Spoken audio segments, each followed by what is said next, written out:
విషయం ప్రస్తావించే ముందు ఇప్పుడు ఈరోజు ప్యానెల్లో ఉన్న ఇరువురు నాగభూషణం గారు నజీర్ గారు ఇద్దరు గుంటూరు వాసులే, నేను గుంటూరు వాసినే. కాబట్టి వాళ్ళిద్దరికి నాదొక అప్పీల్ ఏంటంటే, నాగభూషణం గారు ఎక్స్ జెడ్పీ చైర్మన్, నజీర్ గారు ప్రస్తుత ఎమ్మెల్యే, ప్రభుత్వంలో ఇరువురు కూడా కీలక భాగస్వాములు. కాబట్టి మనకు ఒక కీలక బాధ్యత ఉంది గుంటూరు జిల్లా వాసులుగా. రాజధాని మన ప్రాంతంలో ప్రతిపాదన జరుగుతూ ఉంది, నిర్మాణం జరుగుతూ ఉంది, ప్రతిష్టాత్మక విద్యా సంస్థలు మన ప్రాంతంలో గ్రౌండింగ్ అవుతూ ఉన్నాయి. ఆ ప్రాంత ఇంటిగ్రిటీని దెబ్బతీయడం కోసమే జగన్మోహన్ రెడ్డి మొన్న తెనాలి రౌడీ షీటర్ల పరామర్శకెళ్ళాడు.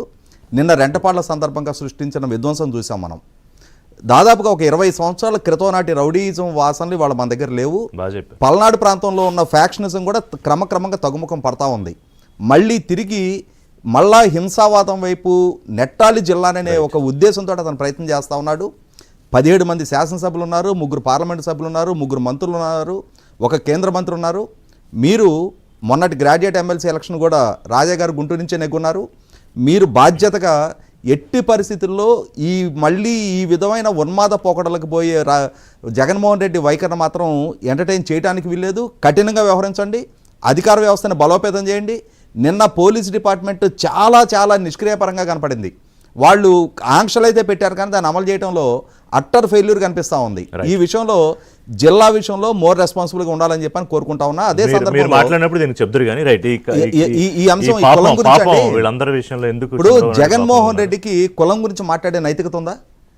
2022లో మంత్రివర్గ పునర్వ్యవస్థీకరణ జరిగిన తర్వాత రాష్ట్ర రాజకీయ చరిత్రలో మొట్టమొదటిగా కమ్మవారికి మంత్రివర్గంలో ప్రాతినిధ్యం లేని ఏకైక కేబినెట్ జగన్మోహన్ రెడ్డిది. కొడాల నానిని ఒకసారి తప్పించిన తర్వాత మళ్ళీ 2024 ఎన్నికల దాకా రాష్ట్ర రాజకీయ చరిత్రలో కమ్మ రిప్రజెంటేషన్ లేని మంత్రివర్గమే లేదు. ఏకైక మంత్రివర్గం జగన్మోహన్ రెడ్డిది. అలాగే తాను ముఖ్యమంత్రి హోదాలో ఉండి state election commissioner Nimmagadda Ramesh గారిని ఉద్దేశించి కులం పేరిట ప్రస్తావించిన ఏకైక ముఖ్యమంత్రి జగన్మోహన్ రెడ్డి. రాజధానికి కులం అంట అదే అంటున్నా, రాజధానికి కులం అంట కట్టాడు.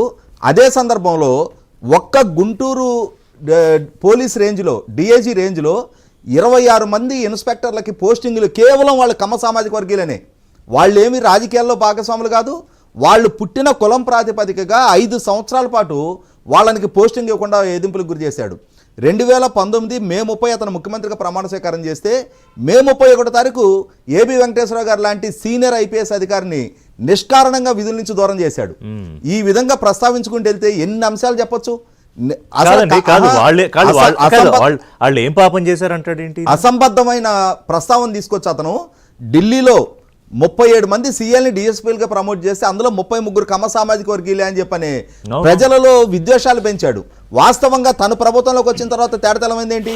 ఎన్వి రమణ గారు లాంటి ఎప్పుడో కోకా సుబ్బారావు గారి తర్వాత ఇంకొక తెలుగైన సుప్రీంకోర్టు చీఫ్ జస్టిస్ అవుతుంటే ఆయన్ని కేవలం కులం ప్రాతిపదికగానే ఆయన అడ్డుకోవడానికి సుప్రీంకోర్టు సిజేఐకి లేఖలు రాశాడు. అడ్వకేట్ జనరల్గా ఉన్న దమ్మలపాటి శ్రీనివాస్ గారి మీద 2019కి ముందు ఆయన అడ్వకేట్ జనరల్గా ఉన్నారని చెప్పని ఈ టెన్యూర్లో కూడా, అంటే అతను ముఖ్యమంత్రిగా అయిన తర్వాత ఇన్సైడర్ ట్రేడింగ్ అని చెప్పని కేసులు నమోదు చేశాడు.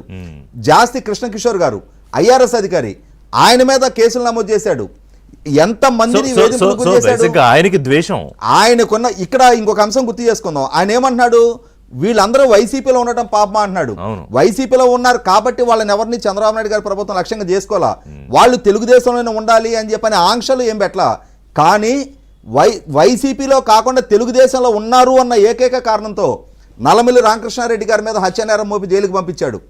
బీటెక్ రవి గారి మీద, మండిపల్లి రామప్రసాద్ రెడ్డి గారి మీద, చల్లా బాబు గారి మీద, జేసీ ప్రభాకర్ రెడ్డి గారి మీద, వీళ్ళందరూ బీసీ జనార్దన్ రెడ్డి గారి మీద, అఖిలప్రియ గారి మీద, వీళ్ళందరినీ జైలుకు పంపించిన నేపథ్యం జగన్మోహన్ రెడ్డిది. అలాగే తన సొంత చిన్నాన్న వివేకానంద రెడ్డి గారు దారుణ హత్యకు గురైతే ఆ హత్యకు బాధ్యురాలుగా తన సొంత చిన్నాన్న కుమార్తెని చిత్రీకరిస్తా పేపర్లో కథనాలు రాయించాడు. అతని వ్యక్తిగత స్వార్థం, అతని పదవీకాంక్ష, అతని సంపాదన, అతని పదవి లాలస తప్పితే అతనికి అతను మళ్ళీ సెల్ఫ్ గోల్ వేసుకున్నట్టు అతని రెడ్డి కులం పట్ల ప్రేమ లేదు, కమ్మ కులం పట్ల ప్రేమ లేదు. ఇంకా మాట్లాడుకుంటే అతని పాలనా హయాంలో 5 సంవత్సరాల్లో ఒక్క సంవత్సరం కూడా ఎస్సీ సప్లాన్ సక్రమంగా అమలు జరగల. ఒక్క సంవత్సరం కూడా ఎస్సీ కార్పొరేషన్ ద్వారా క్రెడిట్ కార్డు కండక్ట్ చేయాల. ఏ కులానికి అతను మేలు చేయాలి. నజీర్ గారు ఏంటి అంటే ఎక్కడికి వెళ్ళినా కులం తీసుకురావడం అనేది ఆయనకి అలవాటే. కానీ